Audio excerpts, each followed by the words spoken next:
सुनो जेठानी जी, ये मेरे कपड़े हैं 3 दिन के, इनको भी धो देना। और हाँ, हाथ से धोना, मशीन में खराब हो जाएंगे।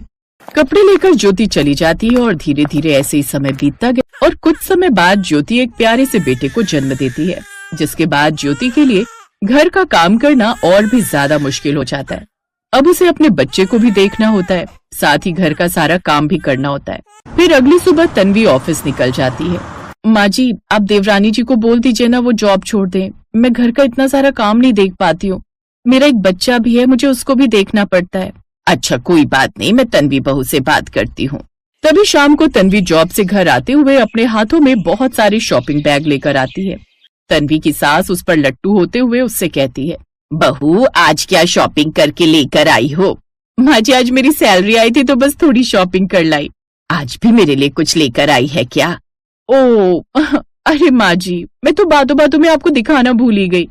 ये देखो ना, आपके लिए गोल्ड की चेन लेकर आई हूँ, कैसी लग रही है?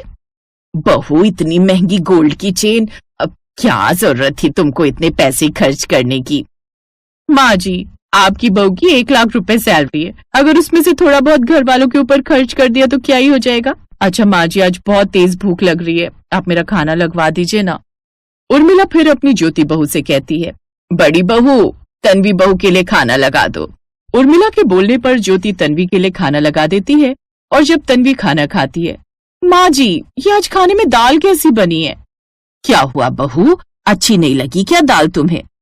नहीं माँ जी, दाल बिल्कुल अच्छी नहीं बनी है, एक तो नमक तेज है, ऊपर से पानी जैसी दाल, मुझे नहीं खाना ऐसा खाना। कोई बात नहीं बहू, मैं कुछ और बनवा देती हूँ तुम्हारे लिए। नहीं माँ जी, कोई जरूरत नहीं है कुछ और बनवाने की, ये सब खाना ना बनाने के नाटक हैं जेठानी जी के। खैर छोड़िए, मैं ऑनलाइन मंगा लूंगी खाना। तन्वी बाहर से खाना मंगाकर खा लेती है और फिर अगली सुबह तन्वी उठकर ऑफिस चली जाती है और ज्योति जैसे ही नहाने जाती है तभी उसका बच्चा रोने लग जाता है। हे भगवान, अभी तो मेरा सारा काम पड़ा है और ये भी उठ गया, पहले इसको दूध पिला लेती हूँ, नहीं तो रोता रहेगा। तभी ज्योति अपने रोते हुए बच्चे को दूध पिलाती है, फिर उसको सुलाकर नहाने के लिए चली जाती है।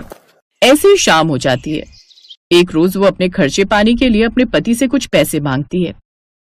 मेरे पास तो अभी पैसे भी नहीं है ज्योति, और मेरी सैलरी भी कम आई है। मैं अगले महीने करता हूँ कोई जुगाड़, तब तुम अपना सामान ले लेना। ठीक है जी, कोई बात नहीं। ये सब बातें बाहर खड़ी तन्वी सुन रही थी।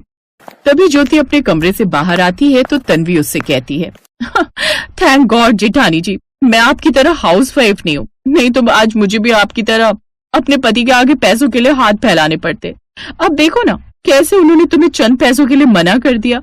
नहीं, ऐसी कोई बात नहीं है, मुझे जब जरूरत होती है वो मुझे पैसे दे देते हैं। अब तक वही तो मेरी हर इच्छा को पूरी करते आए, अगर एक दिन नहीं मिले तो कुछ हो नहीं जाएगा। वैसे भी उनके ऊपर कितना लोड होता है। हाँ, वो तो मैंने देखा आज कैसे आपकी सारी इच्छाओं को पूरा करते हैं। ऐसा कहकर तन्वी हंसते हुए अपने कमरे में चली जाती है और ये बात ज्योति के दिल पर लग जाती है। वो उसी दिन ठान लेती है कि वो तन्वी की तरह जॉब करेगी और फिर जेठानी जल्दी जल्दी घर का काम खत्म करके फोन लेकर उसमें नई नई खाना बनाने की डिशेस सीखती है।